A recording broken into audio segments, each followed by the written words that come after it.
Hello everyone, आज के इस लेक्चर में हम समझेंगे 7 क्रिस्टल सिस्टम का जो एक ट्रिक हम आपको बताएंगे, जो कि मुख्यतः जो 7 क्रिस्टल संरचना आपके सामने लिखी गई है कि इनकी लंबाई जो रहती है, यानी कि एज लेंथ की बात करें या फिर इंटरफेशियल एंगल की बात करें, तो उसको हम कैसे याद करें।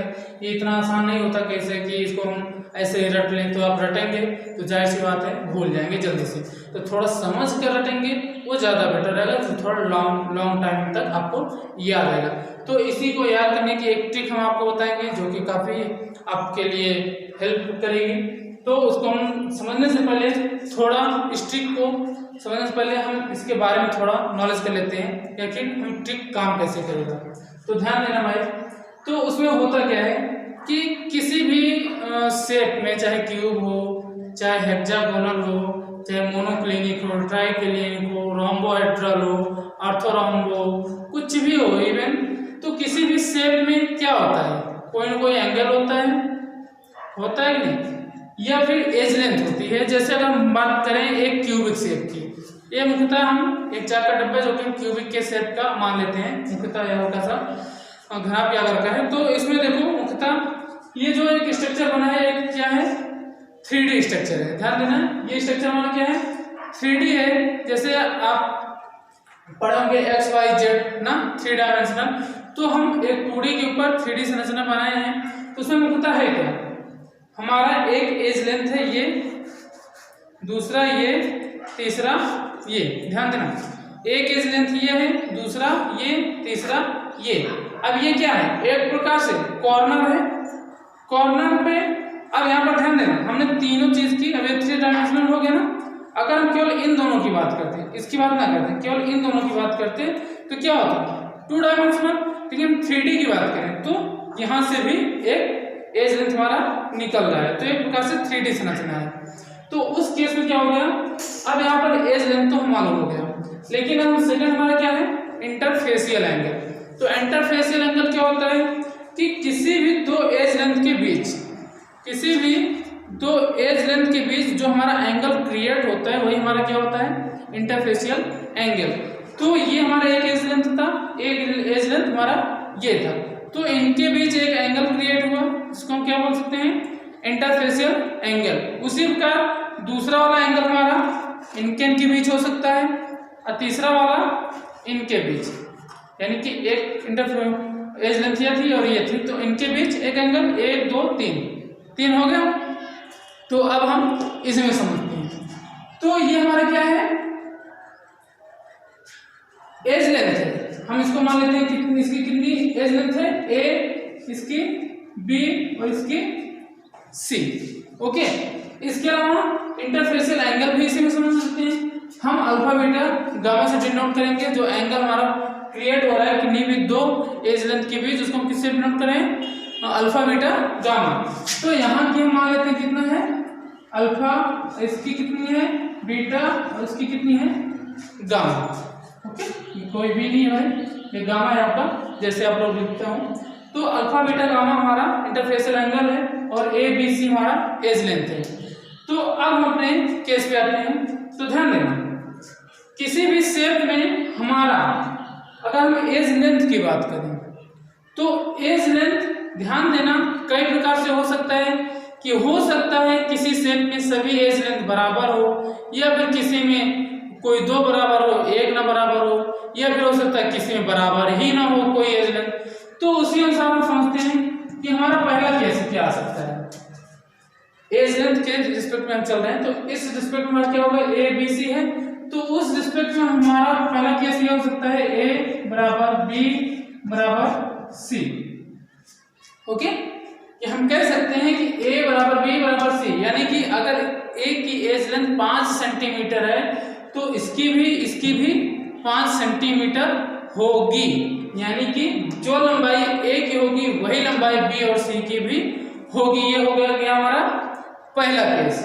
दूसरे केस में क्या हो सकता है, उसको भी लिख लेते हैं भाई, क्या कि कोई भी एज लेंथ जो हमारी, कोई भी एज लेंथ बराबर ना हो, यानी कि ना तो अगर ये 2 सेंटीमीटर है तो 3 सेंटीमीटर 4 सेंटीमीटर है, मतलब हमारे कहने का मतलब ये है कि कोई भी एज लेंथ आपस में बराबर ना हो। तो एक केस ये हो सकता है a is not equal to b is not equal to c। पहले वाले केस में क्या था कि तीनों एज लेंथ बराबर थी, a is equal to b is equal to c। एक केस और आ सकता है, क्या हो सकता है वो हो सकता है कि a equal to b equal to not c। एक ये हो सकता है, या फिर इसी को हम बोल सकते हैं r a not equal to b is equal to c। मतलब सेम है भाई। देखो बोलने का मतलब है कि कोई दो एज लेंथ आपस में बराबर हैं, लेकिन तीसरी वाली जो एज लेंथ है वो बराबर नहीं है। हो सकता है ए और बी आपस में बराबर हो, यानी कि अगर इसकी 5 सेंटीमीटर लंबाई है इसकी भी 5 रहेगी, लेकिन इसकी हो सकता है 7 हो, यानी कि कोई दो एज लेंथ आपस में बराबर हैं लेकिन थर्ड वाले बराबर नहीं है। तो एक केसेस में और भी हो सकता है, तो 3 केस बन सकते हैं। इसमें भी मुख्यतः हम केवल इन्हीं से मानकर चलेंगे। उसी प्रकार हम मान सकते हैं इंटरफेसियल एंगल, उसमें भी 3 केस बन सकते हैं सेम इसी तरह। तो एक ये हो सकता है अल्फा, यानी कि तीनों एंगल बराबर हो। दूसरे में क्या हो सकता है कि तीनों एंगल आपस में बराबर ही ना हो भाई। और हमारा थर्ड केस क्या बन सकता है,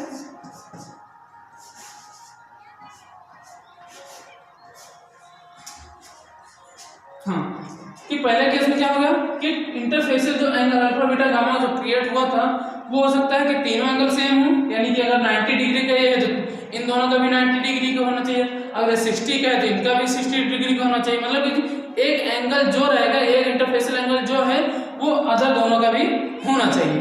और इसमें क्या है, कोई भी एंगल आपस में बराबर नहीं है। तो उस केस में क्या हो गया, अगर इसका 90 है तो इसका मान लो 60 होगा, इसका 30 45 कुछ भी हो सकता है। ओके, मतलब कि तीनों आपस में बराबर नहीं। एक केस ये हो सकता है अल्फा और बीटा का एंगल समान, यानी कि अगर मानो इसका 90 है इसका 90 है तो इसका कुछ डिफरेंट है, या फिर इसका 60 है इसका 60 है इसका कुछ डिफरेंट है। या फिर इसी में कुछ और लिख सकते हैं ऐसा, जैसे इसमें हुआ था कि अल्फा और बीटा इक्वल ना हो but beta equal to b हो, यानी कि इनका एंगल सेम हो लेकिन इसका एंगल सेम ना हो। मतलब कुछ भी केस बन सकता है। तो ध्यान देना भाई। तो क्या होगा, तो अब हम बात आ जाते हैं अपने ट्रिक के ऊपर। तो ट्रिक हमारा क्या है, ध्यान देना। जैसे हमने क्या बोला था कि इसमें क्या हुआ था, सभी एज लेंथ आपस में बराबर है, तो हम बोल सकते हैं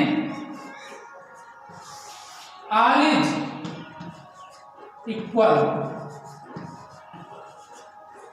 ऑल इज वेल नहीं बोलना है, क्या बोलना है, ऑल इज इक्वल, यानी कि तीनों एज लेंथ आपस में बराबर है। तो सेकंड वाले केस में नन इज इक्वल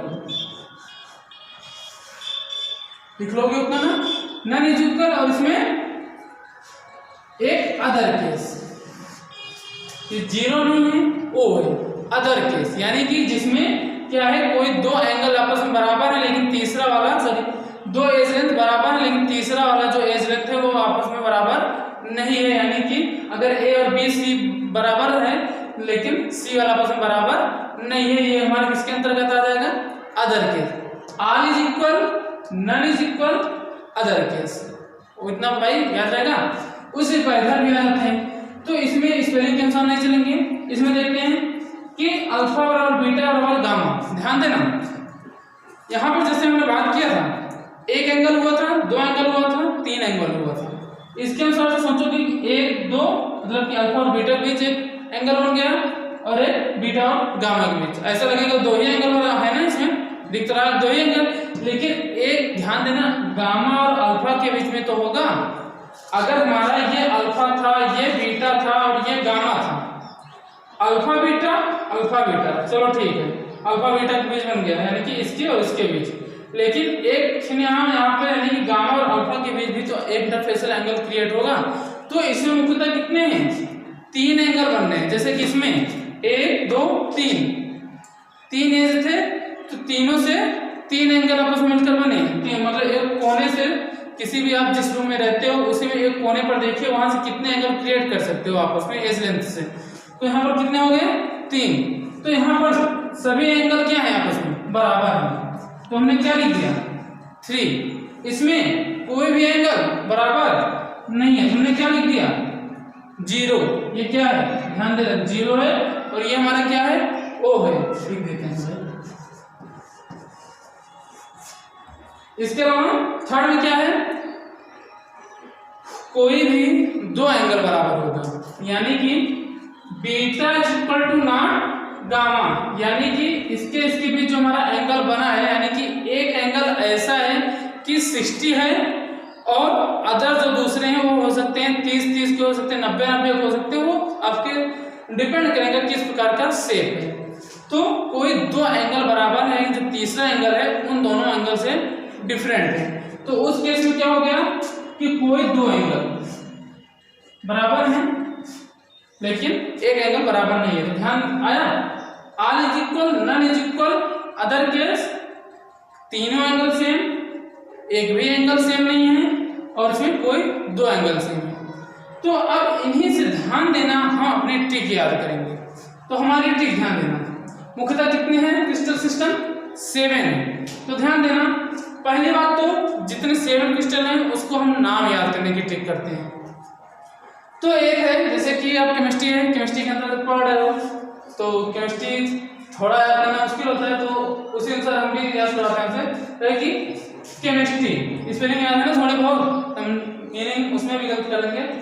तो सी हो गया, एच हो गया, केमिस्ट्री CHM, CHE होता है, लेकिन हम क्या पढ़ रहे हैं, एम पढ़ रहे हैं, ध्यान देना, CHM यानी केमिस्ट्री, ऑर्गेनिक, केम छो नहीं, केम, ऑर्गेनिक, और ये तो उसका सेकंड नाम होता है टन। तो क्या हो गया, केमिस्ट्री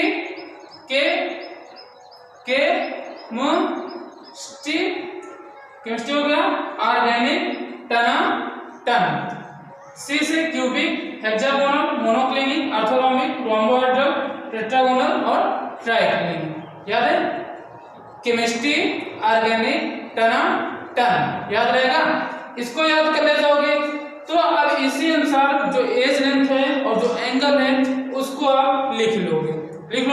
अब ध्यान देना, हमने एज लेंथ के रिस्पेक्ट में हमने क्या बोला है, हम आपको पहले लिख देते हैं थोड़ा सा। जैसे इसमें ये इसके लिए रहेगा भाई, ध्यान देना, इसके लिए क्यूबिक के लिए सभी के नीचे से लिख दे रहे हैं, ओके।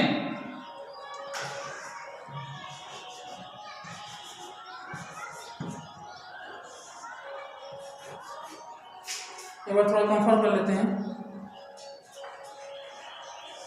तो ध्यान देना,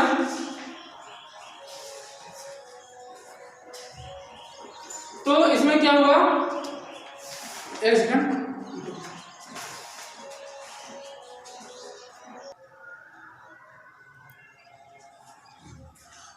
तो ध्यान देना, तो हमने क्या किया, ए ओ ना एन एन ये लिखने, थोड़ा ध्यान देना कि हम क्या लिखना चाहते हैं। थोड़ा ट्रिक ये है कि जैसे आप चलते हो ना कि किसी गर्ल से आप बात करते हो या फिर आप उनको अपना फ्रेंड बनाना चाहते हो, तो उनको अगर बुला रहे हो तो क्या होता है, ध्यान देना, आपने बुलाया किसी गर्ल्स को, आओ ना, क्या बोलोगे, ए ओ एन, आओ ना, लेकिन ध्यान देना भाई वो लड़की है, उसके अंदर क्या होगा, एटीट्यूड होगा, है कि नहीं भाई, मानते हो ना, एटीट्यूड होता है, क्योंकि आप लड़कों में कोई कम नहीं होता, ये भी ध्यान है, तो उनसे भी ज्यादा हमारे अंदर होता है, डोंट वरी। तो आओ ना, तो क्या हो, आओ ना, तो लड़की है थोड़ा ज्यादा एटीट्यूड है, चलो भाई ठीक है, तो क्या बोलते हैं, ना, क्या बोलेंगे, आप बोल रहे हैं आओ ना, वो क्या बोले, ना, फिर हम लड़के हैं तो ना, मतलब आप भी, तो उस समय क्या होगा, आप क्या बोलोगे, फिर से बुलाओगे, आप क्या करोगे, आओ ना, तो हम पहले क्या बोला, आओ ना, उन्होंने मना किया ना, फिर आपने प्रयास किया, आओ ना, प्रयास तो करते रहोगे ना, यही होगा ना, आओ ना, ना, आओ ना, इतनी बात आई समझ में, कैसे याद करोगे कि आपने पहले एक बार बुलाया आओ ना, लेकिन उन्होंने मना कर दिया ना, फिर आपने प्रयास किया आओ ना, तो ए ओ एन एन, ए ओ एन, इतना याद हो गया। तो आओ ना याद करोगे। अब सेकंड वाला है एक वो क्या है 322 333, याद कर सकते हो 322 333 और 0। ओके, इतना संख्या याद कर लो 322 333, आओ ना ना आओ ना, इतना आपको याद करना है बस। तो ध्यान देना, आओ ना मतलब ए में क्या पढ़ेगा आप, ऑल इज इक्वल, यहां अगर समझ लोगे तो अब यहां हमको समझाने की आवश्यकता भी नहीं पड़ेगी। ओके, तो ऑल इज इक्वल, यहां पर देखो एज लेंथ क्यूबिकल शेप में, क्यूबिक शेप में सभी इक्वल, आओ में सभी इक्वल, ओ क्या था हमारा अदर केस था, यानी कोई दो एज लेंथ बराबर है तो कोई दो एज लेंथ ही बराबर है अदर केस। एम में नन इज इक्वल, यानी कोई भी एज लेंथ आपस में बराबर नहीं है। उसी का ऑर्थोरॉम्बे में भी, इसमें भी कोई एज लेंथ आपस में बराबर नहीं है। और इसमें ऑल इज इक्वल है, यानी रोम्बोहेड्रल में जो एज लेंथ होती है वो सभी में इक्वल होती है। और टेट्रागोनल में कोई दो एज लेंथ आपस में बराबर होती है, लेकिन जो एक थर्ड वाली होती है वो आपस में बराबर नहीं होती, यानी वो अदर केस की बात आ गया। और नॉन इज इक्वल यानी कोई भी हमारा एज लेंथ आपस में बराबर नहीं है। तो इतना याद आ गया। अब इसी प्रकार इधर में देखते हैं, तो क्यूबिक शेप में क्या हो गया, तीनों एंगल किसके इक्वल है 90 के। 3 से मतलब तीनों एंगल सेम, तो तीनों एंगल सेम है। फिर इसमें कोई दो एंगल सेम है, ध्यान देना इधर हमने क्या बताया था, कोई दो एंगल सेम है। और यहाँ पर दो एंगल सेम हो गया तो अल्फा बीटा 90 डिग्री के इक्वल है, लेकिन गामा किसके इक्वल है 120 के। यानी हमने बताया था मतलब दो एंगल कुछ भी सेम हो सकता है, तीसरा एंगल डिफरेंट हो सकता है। उसी तरह 120 है, कुछ भी हो सकता है, 60 भी हो सकता है, 70 मतलब जो भी हो वो होगा, उसको थोड़ा सा आपको याद करना पड़ेगा। लेकिन आप इतना याद कर सकते हैं किसकी एज लेंथ बराबर है, किसमें कितना क्या बोलते हैं हमारा इंटरफेशियल एंगल किसमें कितना इक्वल होगा। तीनों एंगल सेम होंगे या फिर दो एंगल सेम होंगे या फिर एक को एंगल सेम नहीं होंगे। इतना आप इस ट्रिक से आप आसानी से याद कर सकते हो। ओके, इसके अलावा एक ट्रिक हम आपको ये भी देंगे कि इन सबका जो एग्जाम्पल होता है ना उसको भी याद करने की एक ट्रिक आपको हम बताएंगे इसके नेक्स्ट वाले लेक्चर में। तो अब क्या हो गया, अब यहाँ पर फिर देखना अल्फा बराबर गामा बराबर 90 है यहाँ पर, यानी कि केवल दो एंगल सेम है। ध्यान देना यहाँ पर बीटा नहीं है, यहाँ पर क्या है गामा है। थोड़ा आपको उतना ध्यान देना पड़ेगा। ये मुद्दा इसके अनुसार माना जाएगा कि जैसे उसमें अल्फा बीटा गामा आप माने हो उसी अनुसार वो भी कर सकते हो। जरूरी नहीं है बीटा भी हो सकता है यहाँ पर, तो यहाँ पर गामा आ सकता है, या फिर यहाँ पर बीटा गामा इक्वल टू 90 हो सकता है। मतलब वो आपके ऊपर डिपेंड